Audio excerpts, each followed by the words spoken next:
Welcome to this week's weekly technical analysis for December 2nd to 6th of the year 2013. My name is Joel Chandran, a lecturer and investment coach here at Train to Invest. I'm a little under the weather, so I apologize for my voice. Hopefully we can make it through quickly and easily. So let's get started. Here we have the 3-year weekly chart for the Toronto Stock Exchange. As you can see, for the week, we ended lower than we opened, so not a good sign in terms of momentum. We're coming up 1, 2, 3 weeks of lower closes for the week. So obviously, momentum is pulling away from the index. Looking at the MACD and the MACD histogram, the MACD is still above the signal line, showing that strength is there, but the histogram bars are shrinking week after week after week. We're looking at 4 consecutive weeks of declining histogram bars, so not a great sign, even though it is on the positive side of things. A bit of a pullback. We had some economic data that came out. Some of it was good, some of it was not good, so a bit of a mixed bag of reactions.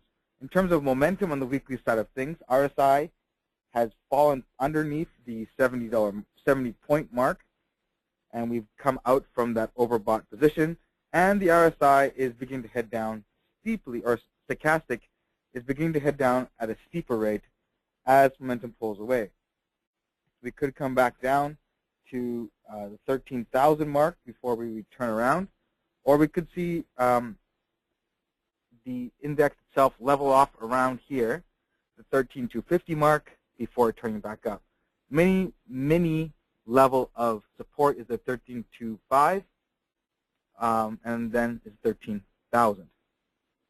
So looking at the 6-month daily chart, you can see that on Thursday and Friday, it tested the 13,200 mark, and both times it touched support and headed higher. On Friday, you can see we closed higher than we opened as we came down from Monday above 13.4, Tuesday, Wednesday, Thursday, Friday, got back some of the losses that we've sustained earlier in the week, and it looks like in terms of momentum, things are turning around. Looking at the RSI and stochastic, both are green. We see a stochastic cross here on the Friday, and as the TSX closed up 80.32 points to $13,280.72, otherwise a 6.61% gain. So a good day on TSX for Friday. Obviously, that helped boost the RSI and stochastic as momentum has started to come back to the index. I would expect us to break through 13.4 this week, but that's just my prediction. Obviously, there's no guarantee. But looking on the MACD, we see on Thursday we have a longer bar, Friday a shorter bar, and it looks like we've begun to turn it around. So in terms of the shorter-term charts, the RSI and stochastic give us a better indicator of what's going to happen. So looking at those two, we see there is more room to grow. Great sign. The RSI is sitting at about 46, 47, so lots of room before 70. And the stochastic is at about 25. So a lot of room for it to continue to accelerate over the next coming weeks. Remember, we have the end of the year coming up, so we may see a lot of buying after the end of the year. This is the TSX versus its constituents. As you all know from previous posts, the black line indicates the TSX. Over the last 6 months, the TSX has gained 7%. At that same time, we have the laggards and the outperformers.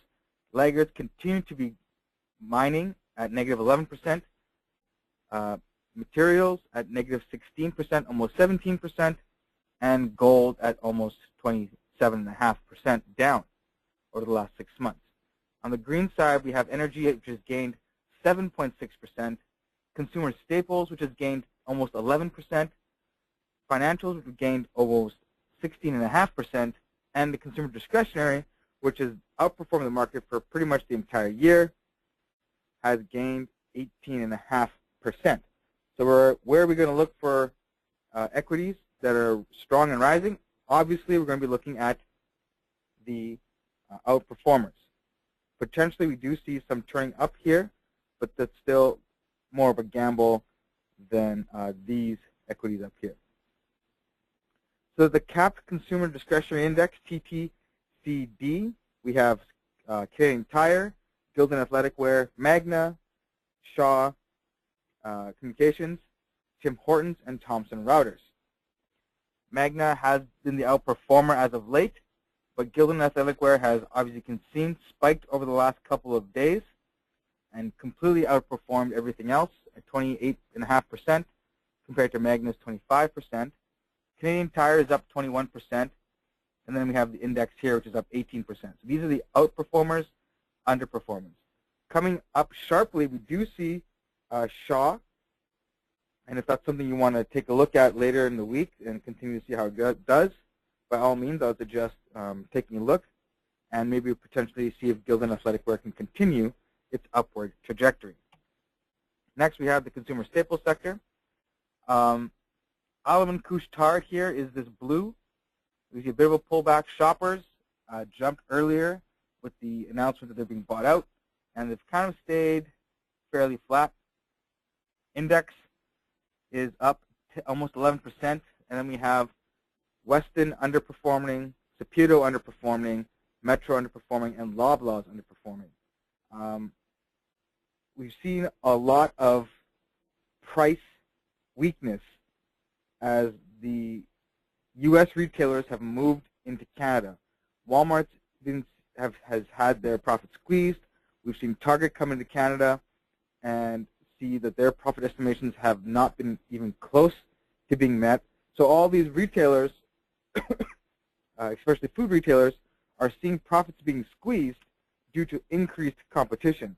Now, somebody asked me to take a look at Loblaws, and this is the 3-year weekly chart. As you can see, since July, not good. Pretty much been in a downward trend. On Friday, we closed lower than we opened again. MACD and histogram are saying stay away. RSI is falling, and stochastic, while low, is still declining slowly. So it's saying stay away, stay away, stay away. There is some history at 42.50, and once that breaks, and it looks like it will break through 42.50, it's going to go down to 40. Now, from 40 to 32.50 is really where the gap is. That's a long ways for it to move lower. I would be careful and wary about saying that it is going down to 32.50, 35 there, but that $5 gap is a big gap. And if the news continues to be that competition is killing profits, you can expect all the equities in this sector to feel that pinch. Looking at the 6-month daily chart, MACD is flat. We've broken through 44. We've almost touched 42. So $40 isn't that far away. Loblaws closed down 85 cents to $43.04. And that's a negative 1.94% drop. So things are not looking good for Loblaws. Looking at the MACD and the MACD histogram, we do have a potential cross under. As you can see here, I've given it the blue signal, but it looks like the MACD could be crossing below. Momentum is pulling away from the equity. So if you're thinking about trading this, I would say be patient. Do your homework, and the entry points are not yet to be tested because we still have room for stochastic and RSI to drop. Once these two turn around, then you might want to decide about getting in. Whereas the truism is never catch a falling knife. Wait till the stock completes its pullback and potentially sets a new range of support and resistance before you decide to jump in. Looking at the energy index, TTEN, again, the index itself has been up 7.6%. We have the outperformers being Suncor in the brown, the purple is IMO, and the blue is CNQ. Underperformers include Talisman Energy in the gray, and Canna in the green. Obviously, with natural gas prices being depressed for so long, profits are going to be weak. Husky Energy is at just under 5%, and Cenovus is just above well, just below 1%. So I think if you're looking to invest in the energy sector itself, IMO and Suncor provide good opportunities for you to make your 1% in the future. And last but not least, we have our financial index. Again, the laggards are Royal Bank, surprisingly enough. The red is Bank of Nova Scotia, and the orange is Laurentian Bank. The majority of the banks have reported their earnings, so take a look at those. We have the index itself at 16.34% gain. Manulife Financial is up there with a almost 27.5% gain. Sun Life Financial is up there at 25.12%. National Bank, BMO, and CIBC are all outperforming, and TD are all outperforming the index. So again, lots of options here for you. The major banks are all doing quite well, and the major insurers are doing quite well as well. Excuse me.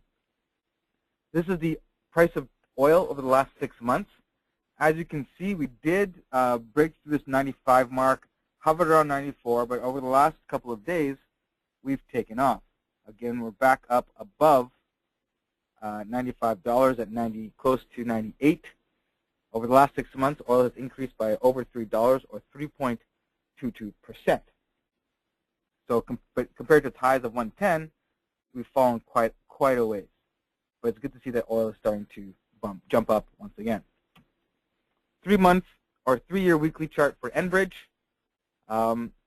Not looking so good. We have 1, 2, 3, 4, 5 weeks of falling highs. However, on Friday we closed higher than we opened, which we might be reversing this trend. Looking at the MACD and the MACD histogram, the bars are declining, but they're still staying positive. MACD is beginning to turn higher. We do see the Bollinger Band starting to turn up. RSI has turned up. Stochastic, while though red, we do have a turnaround here. So that's a good sign that Enbridge may be turning back up around and maybe ready to go on another run. Looking at the 6-month daily chart, Monday, Tuesday, Wednesday was down. Thursday, Friday, we saw good movement. Friday, we closed at up 49 cents or 1.12% to $44.05. We closed above 44. Great sign. RSI and Stochastic both showing momentum is with Enbridge, and that's a good sign for the upcoming week. While the MACD is negative, we do see it start to turn around. 1, 2, 3 days, the bars are all shrinking as we head towards the 0 line. That's what we want to see. The MACD signal is coming up towards the signal line, and we could see a good entry point here as Enbridge heads up towards 45 throughout the week, possibly even breaking through. Not to be undercounted that it could break through 45 early in the week. So momentum is with Enbridge. Could be something you should be watching this coming week. Imperial Oil on our 3-year weekly chart, a very wide range here for the week. We closed higher than we opened, which is fantastic. We see the MACD positive, heading higher. The MACD histogram bar growing compared to the week before. RSI was a little up and down for the last several weeks, but is starting to head higher again. Again, positive sign. And Stochastic, which has also been up and down the last several weeks, turned higher and heading higher sharply. Room for IMO to grow. Could we see it break through 47.50? I want to be positive and say yes, but we need to see sustained growth in the oil pricing to continue to push IMO higher.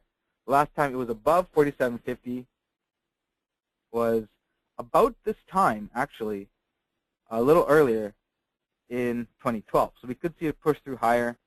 And again, same thing here, 1, 2, could we see a third break through 47.50? We'll have to wait and see. But again, looking good in terms of looking at just the indicators. 6-month daily chart, we did close down here on Friday 13 cents to $46.70. So not a huge decline, only 0.28%. So a bit of profit taking, as you can see. Monday, Tuesday, Wednesday, Thursday. Friday we hit above 47 as the high, so that's great. And it's to be expected. The RSI and stochastic aren't too happy. They show a bit of momentum pulling away, as I would expect some profit was taken before the weekend. But the MACD is still green and moving higher. We have a MACD crossover here on the Thursday. Great buying signal. Good sign that the strength is with the stock, even if momentum has pulled away a little bit. But that's perfectly fine. Only 13 cents down, so not a huge loss. Again, IMO might be another one you want to keep your eye on. Suncor shows a bit of a different story compared to IMO. Friday, we closed lower than we opened. MACD crossover to the negative side on the weekly chart. Never a good sign, so that's a definite sell signal. RSI and stochastic both heading down. Looking at the stochastic itself, you can see a very, very sharp decline. That's saying momentum is fleeing the stock. We could see it come back down to $35 or even down to 32. I would expect it to test 35 next week, but with oil prices rising, I would say it turns around sometime throughout the week, but that's just my guess. Looking at the 6-month daily chart, Monday was good, Tuesday was good, Wednesday we saw the start of the decline. MACD and MACD histogram, we saw a potential cross, deflate on Thursday and Friday, and we head lower on the MACD. The MACD histogram bars are growing on the negative side, not what we want to see. RSI heading down sharply. However, the stochastic, while red, has turned up. It pretty much bottomed out already, so we could see this beginning to turn around as oil prices continue to stay above $95. So if you're looking for more of a riskier play, Suncor may be your next target, as it is beginning to turn around, at least here according to Friday's data. And that could be seeing big gains next week, or about from 36 to 37, but that's more of a riskier play. Royal Bank of Canada, 3-year weekly chart, not the greatest chart altogether. 1, 2, 3 weeks of declining highs. Friday's close was lower than it opened. MACD and the MACD histogram are heading lower. Not a good sign as well. Momentum, RSI, and stochastic both fleeing the stock. Looking at the 6-month daily chart, we may have seen the end of this downturn, where we tried to break through 72, then we headed back down, fell to 68, and we closed up 88 cents to $69.05 here on Friday. Good sign is that we saw the Friday's close higher than we opened. MACD, while red, we began to see a turnaround here. Stochastic and RSI both showing momentum with the stock. We've got a stochastic cross here due to the Thursday to Friday gains. And we could see ROI go back on a tear up above 70, potentially even 72 within the next couple of weeks, so before Christmas. So that's something, again, to keep your eye on. Momentum is coming back with the stock. Royal Bank may be a good candidate to get your 1% in the next couple of weeks. TD, again, not the greatest sign. I drew this red bar here to show you that the trend has broken. It tried to sustain it, but we just couldn't do it. Friday's close was lower than the open for the week. So momentum is clearly pulling away from the stock. There should have been red circles here. And the MACD, while positive, is clearly turning down.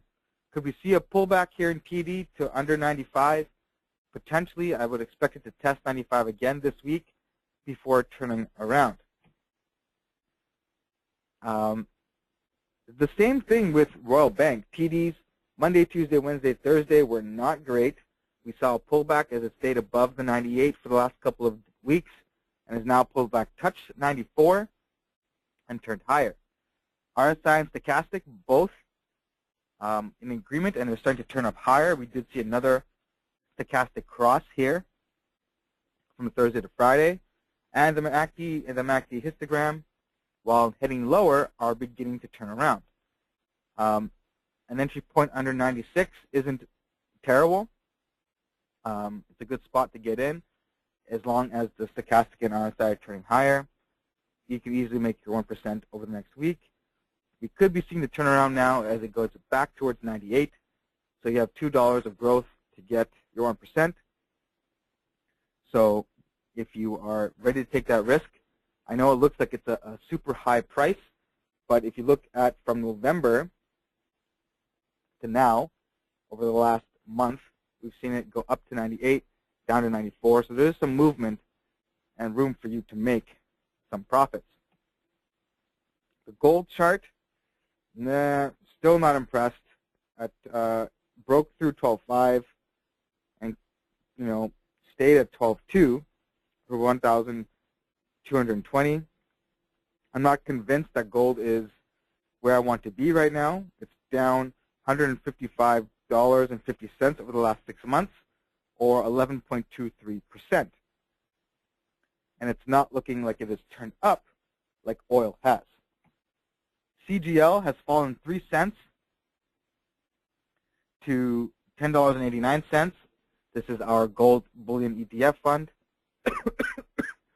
RSI saying not happening. Stochastic, unconvinced, has crossed down.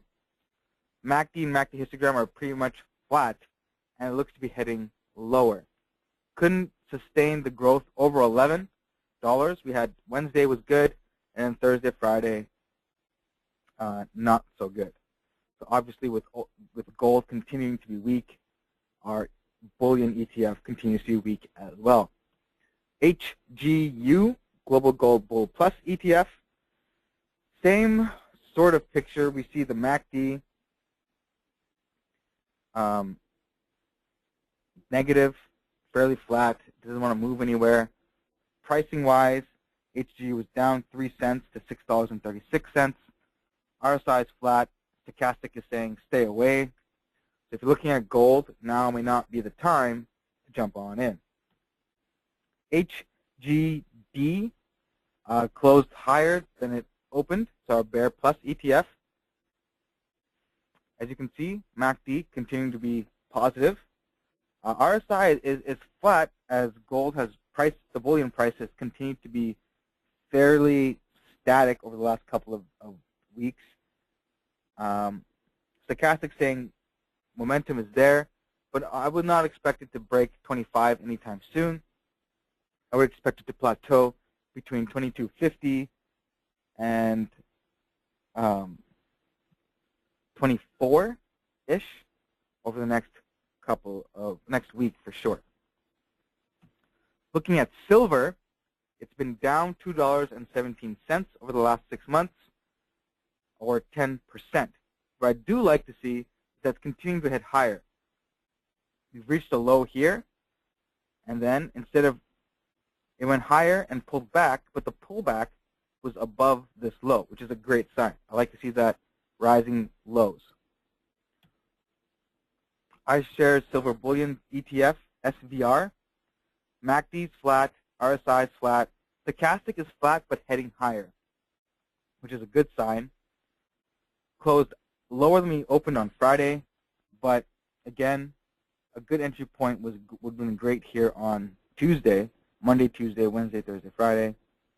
Is some movement, but again, commodities just aren't moving right now. Prices are being suppressed. Not a lot of demand for both commodities and the quantities themselves. So nothing great in terms of that market. HZU, Silver Bull Plus ETF. Again, flat, flat, and flat, but heading higher. Friday's close was pretty much where it opened, was up 8 cents to $6.95. That's where it closed. So nothing great, nothing fantastic there. Still fairly flat.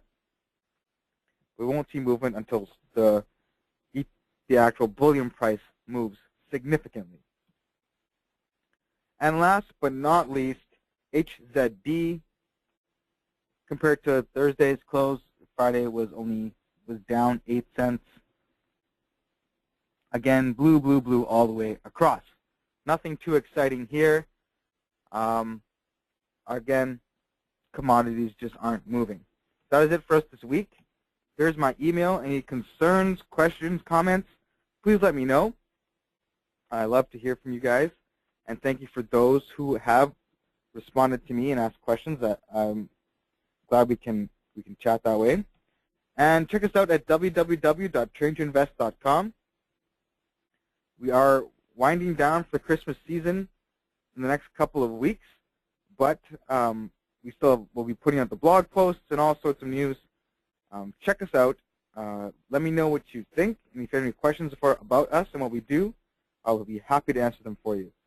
So that is it for us today. Have a great rest of the week, and Merry Christmas. Talk to you later. The organizer